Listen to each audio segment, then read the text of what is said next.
sponsors amin, sila members amin. So yun lang naman yung amin doon na sige, walang problema doon sa ating kurakot. Pero huwag naman yung proteksyonan yung iba at yung iba naman ay kunwari, kapag DP Sara, na dinidiyan ninyo. Dapat yung totoo lamang at yung dapat lamang. At yung pananagutan din sa kurakot na yan, sabi ko nga, lahat ng nasa likod ko siguro, lahat kami may kaso na eh. Pero doon sa mga kurakot, may kaso ng kurakot, anin lang ang alam kong pangalan ng may kaso. Tatlo pa doon, nasa witness protection program. Ano, sabi ko ba, good job. Matupag. Matipag. Hindi naman, nag-ready na kayo na. Hindi ko nakita ko din sila niyang kaso eh, pero wala yun, hindi ko maintindihan. Kahit na yung mga nagtatanong sa akin media reporters, hindi nila maintindihan eh. Sabi ko kung pwede, pakipaliwanag sa akin ano yung building plan, ano connection. Pangalawa, ano ba yung connection sa mga corporation na sasabi niya interlocking. Kasi kung hindi natin maintindihan, hindi ko rin maintindihan ko ano yung sinasabi niya sa media. Pero pinakita ko na yung lugar, bukas yun, nakikita naman nila, at kami ay may-ari ng establishmento. So nabanggit ko, marami kami doon, may mga kasama nga kami na nasa cabinet na, senador. At alam niya kung sino yung mga yun. Pero gusto lang niya siyempre, ako, at magkaroon ng kaso na non-readable para hindi na kami makapagsalita at hindi makakilig. Ito na yung ginagawa nito. So sorry, clarification lang, hindi naman kayo pinaran. Hindi naman. Tayo mali yun. Oo. Naman yung narita na. Parang na-report yan. Tingin ko mahirap pa eh, baka magkatulog pa doon eh. Eh, dapat ka dito, nakakaisa tayo na tayo siguro sa hindi mag-away-away. Hindi po sir na-defeat yung purpose kasi ang call nila doon, no political callers. Welcome ang lahat. Sabi lang nila yun. Hindi, sila Bishop Tindero, in fairness, no, sila Bishop Bagaporo, wala naman, gano'n naman talaga eh, independent siya. Kaso nga lang, may siguro may maklang organization na talagang tutulak ng parang ito. Okay, pwede, mag-gano'n. Pero kami, hindi namin pinapansin. Dahil kami naman nakikita sa Pilipinas. Just to be sure, dito ka. Oo, saka respect na rin kasi baka mamaya magpapilita ko. Well, if you wanna be really sure, sabihin nyo kay Teddy Casino at mga kasama niya doon, imbitahan niya si Mike Defensor na magsalita sa taas. Imbitahan niya yung mga 18 Marines na tumayo sa taas dahil sila yung mga nasa forefront ng paglaban sa korupsyon dito sa Pilipinas. Ngayon po, welcome na welcome po ang ginawa ng White Ribbon Movement ngayon, ng White Ribbon Rally, na pinag-iisa niya lahat ng mga taong tumatawag sa korupsyon. At welcome yung sinabi nila na dapat ito ay walang kulay at dapat ito ay hindi partisan. Kami po ay handa dito na hindi magsalita ng Duterte. Handa rin kaming hindi magsalita ng anti-Marcos. Handa rin kami magsalita na hindi anti-Dilaw, hindi anti-left, kahit ano. Basta sasabihin lang namin, itigil na ang korupsyon. As a matter of fact, nagpapatuloy nga yung ginagawa nilang impeachment laban kay VP Sara Duterte. Okay, fine, di magpatuloy kayo doon sa Senate. Basta anti-corruption, go ahead! Pero ipagpatuloy nyo rin yung mga ginagawa nating iba para totally mawala na ang korupsyon sa Pilipinas! Yung impeachment laban kay VP, ituloy natin! Yan! Nakasangkot sa flood control project! Gustuhan na rin natin! Ikulong na rin natin! Hey! Duterte! Dali! Mahalaga po na i-maintain natin yung respeto sa host natin.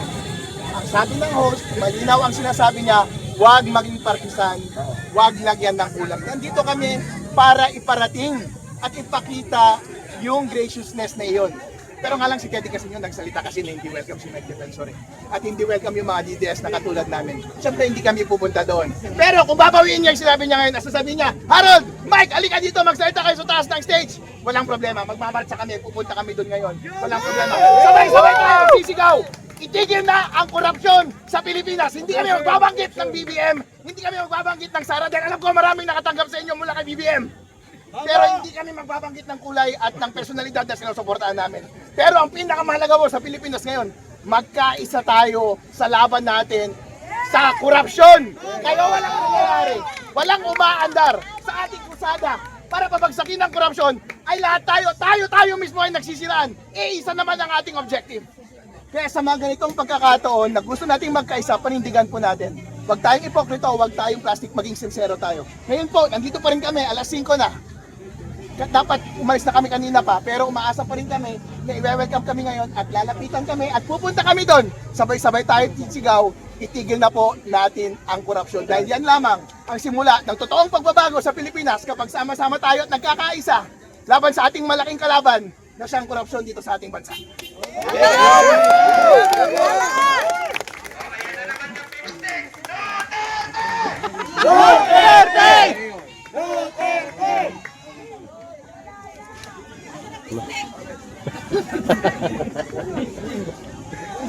Mahaba pa ang pila. Mahaba pa ang pila sa ice cream.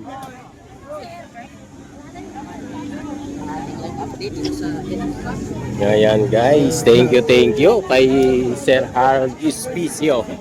Talagang lumalaban. Dito naman ay pagluluto. Oh.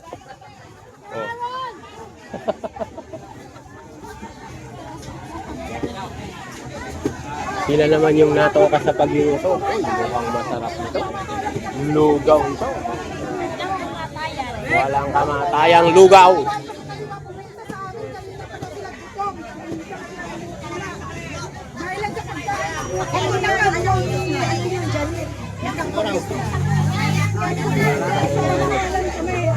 Sino yung mayaman nila?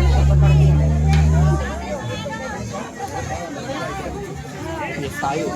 Pwede nga po sa kwarta dyan. Ang tubig lang.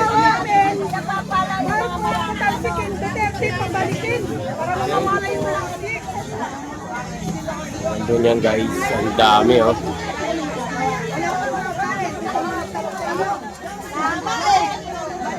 Pero wala naman po problema, bibigyan namin kayo. Ang tinatanong lang po namin pagkasal kanina pa kayo ng kain. Wala kaming 200. Wala kaming 200.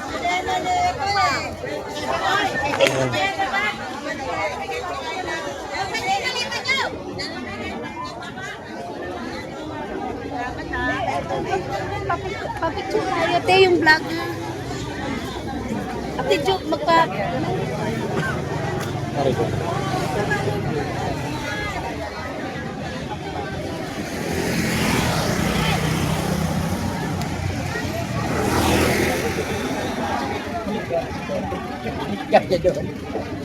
Wala akong makitang vlogger ni BBM. Wala. Kanina pa ako nag-aanap sa live, wala akong makita. Wala. Nasa dulo. Wala naka-live eh. Hindi sila makalapit. Pangalan namin, sir? Ha? Sino sir? Mikey. Mike Defensor sir.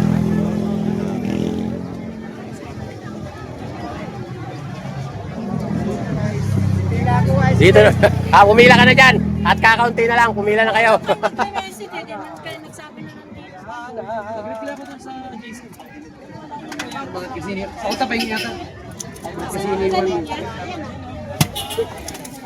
Pila-pila. Para masaya.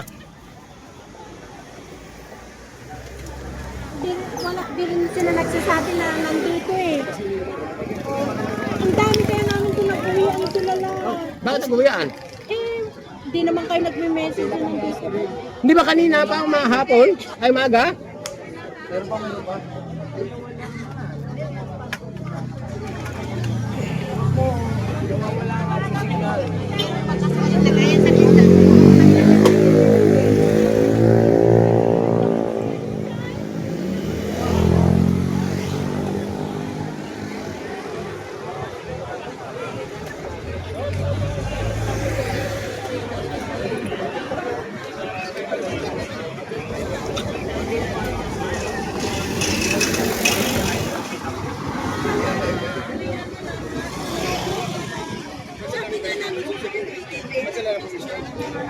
Kaya nga. Yeah, bebe, yan. Yeah, bebe. Masakit yung pwede ko, yeah, bebe.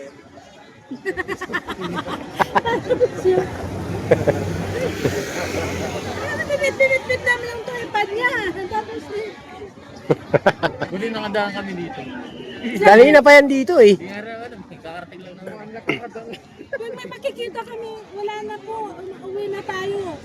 Oh, wala. Kami lahat, uwian kami lahat. Nagkainan dyan. Ang dami pagkain.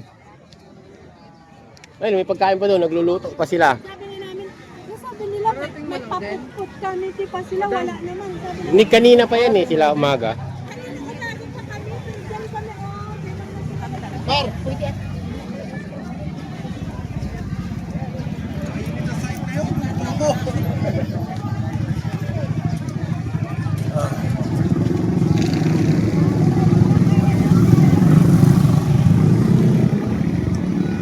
So, hintay muna tayo, sir.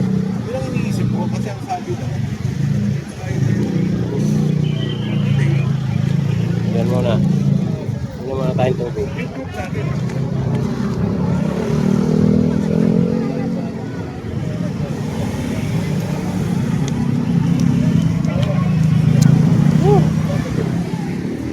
At meron din dyan. Ayan. Hanggang doon. Mic Defensor. Ayan po, nagpapapicture.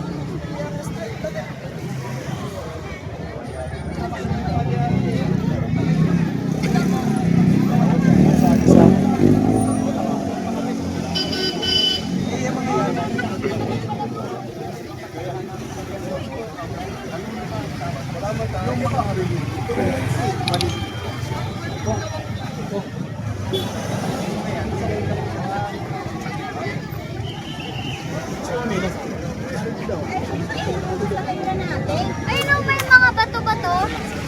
Ah, sabi na.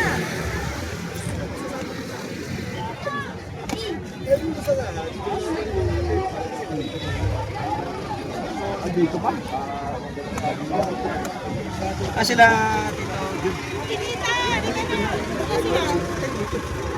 hindi nila alam na narito kayo eh. Sinabi ko na sa kanya, hindi sising. Sinabi ko na kayo Meron pang bagong dating guys. Ayun oh.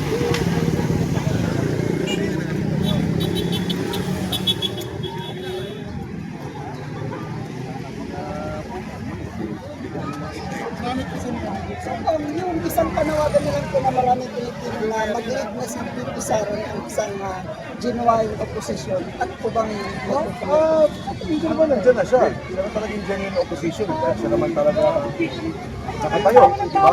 Sa opposition natin. Tawag ko daw Pero, kayo na ayos kayo mga pagkain. alam mo, napakahirap na sitwasyon natin. Kasi pagka ikaw nagsalita, hindi mo nakakatuwag na. Kaya ako, mabuti na rin yan si Pipin na hindi na muna kumibo.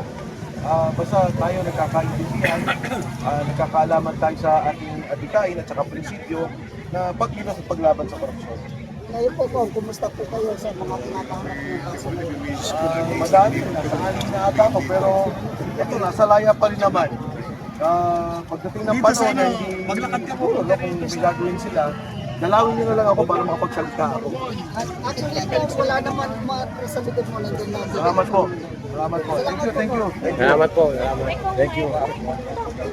Reaction lamang po dito doon sa nakita ko sa namin sa news, ipinalandra po doon house plan ng wala pang ano sa privacy. Meron yun. May violation ng privacy yun, pero hindi ko natintindihan. Yung pinapakita nila talaga na sa TV na kaya nga yung sabi ko sa inyo kasi pag nagpunta ka. Yung connection, hindi ko kasi pinapalabas na dun sa kanyang ginawa. Sir, may counter charge ka rin ba kay Director Matibat? Sa ngayon naniniwala ako na mabigat na gumawa ng kaso, pero siyempre yung mga ginagawa niyang panggipit, yung ginagawa niyang pagpapahinto sa mga taong nagsasalita sa korupsyon, ginigipit niya maging ang Senado, lahat na niya may balik yan. Thank you.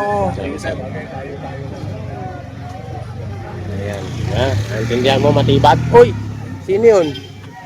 Kala ko si tatay eh. Kaya Kala ko si tatay. Sabi ko si tatay eh. Tayo. Tawid, tawid, tawid.